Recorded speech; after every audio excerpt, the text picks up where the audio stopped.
Po, guys, maghihiwa po ako ngayon ng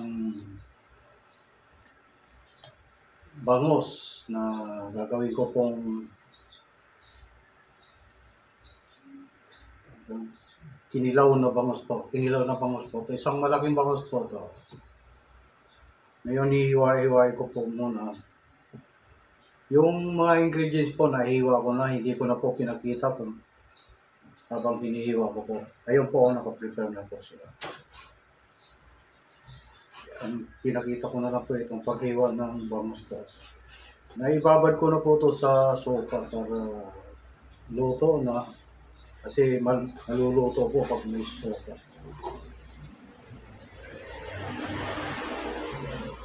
Lumalambot na siya.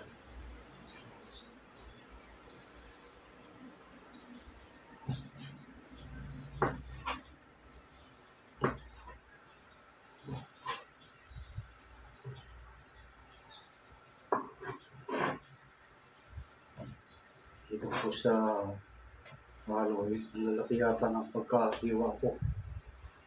Pero okay lang yan. Pinabulis ko po ito kanina. Kaninang mga 7.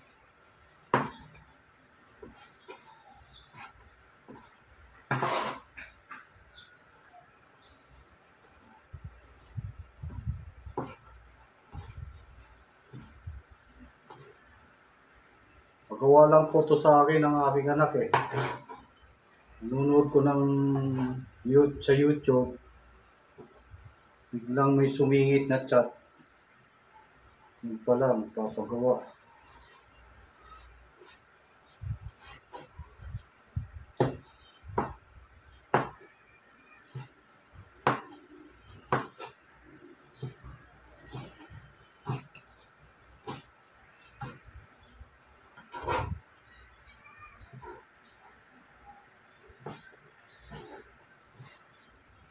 Kinilaw na bangos.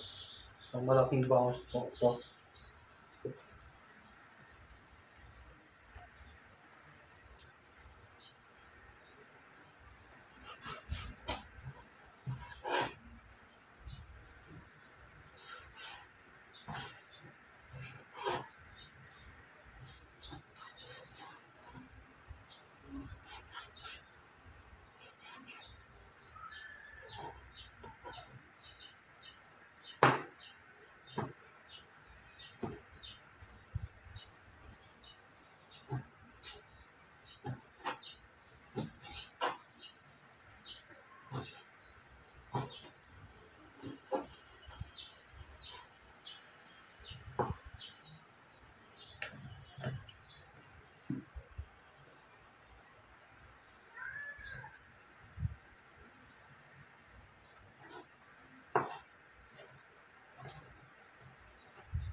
Natira pong tinik.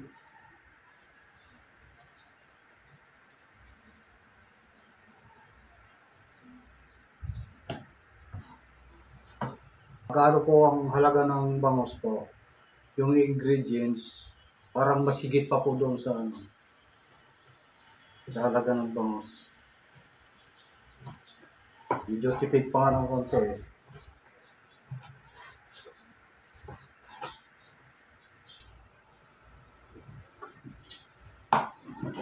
Tapos maglalagay na po ako ng asin.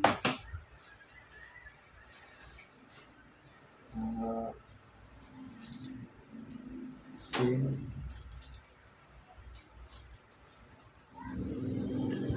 Bitchin.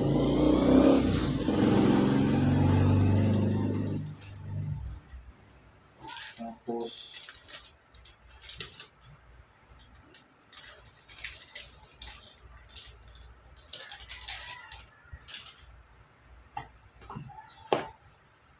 siyempre mikos po. Tapos ito pong bawang ilalagay na natin. sibuyas, dami.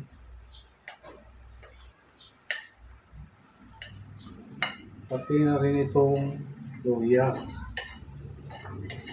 Hindi ko na po pinakita kanina pag-iwan na po kasi natatagalan. May bawang, sibuyas, luya na po.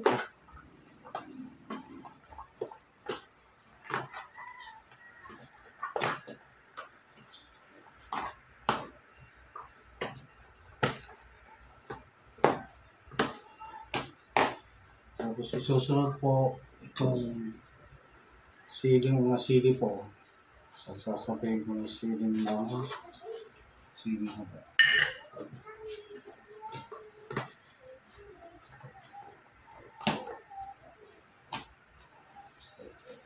Ito na rin pong pipino. Ito pong parami. Ito po, halos na puno na.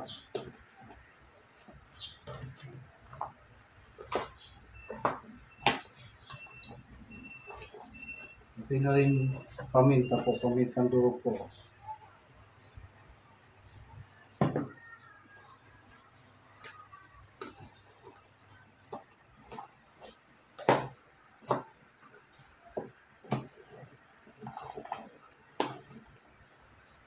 Tapos piniga, nakalamansi.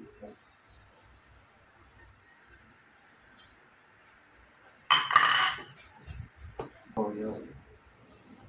Yan, hapos na.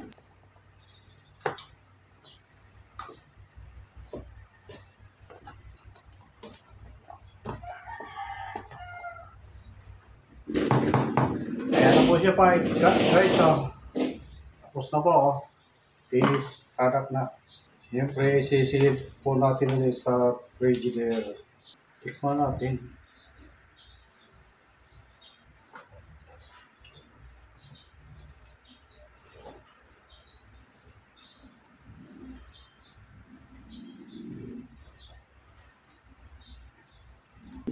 Siyempre, tatakpan ko na at ilalagay ko na po ulit sa frigidaire.